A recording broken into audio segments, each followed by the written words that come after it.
My name is Jaco Marais. I live on the KwaZulu-Natal South Coast in South Africa, and I've written a book called Understanding Existence: The Journey Home.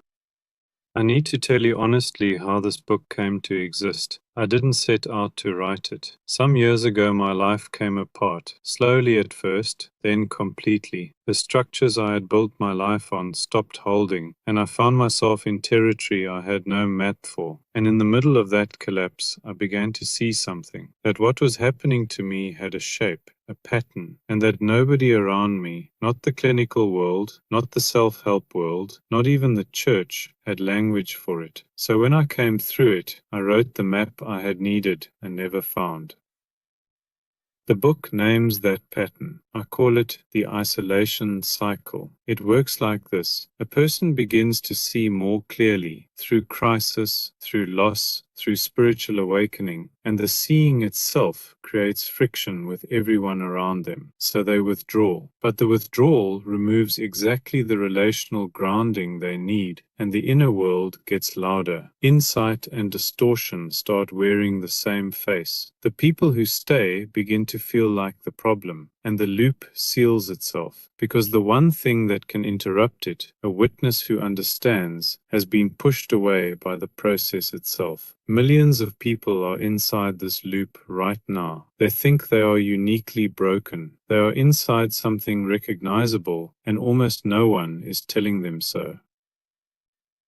The second half of the book walks the road home, and at its center is the discovery that changed everything for me, that Jesus Christ entered this exact cycle, the isolation, the temptation to escape, the meaning crisis, the total exposure, and walked it through without fragmenting, not as doctrine, as demonstration.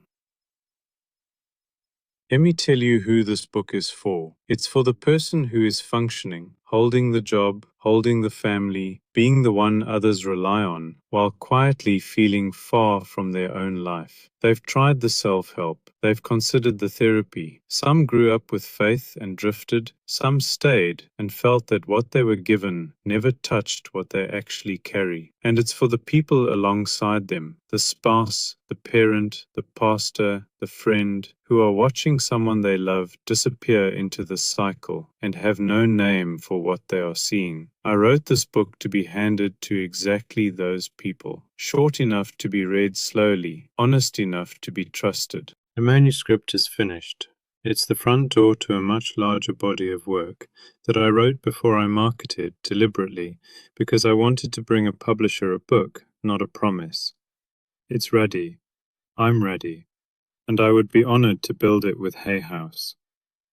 Thank you for watching and for everything this bootcamp taught me.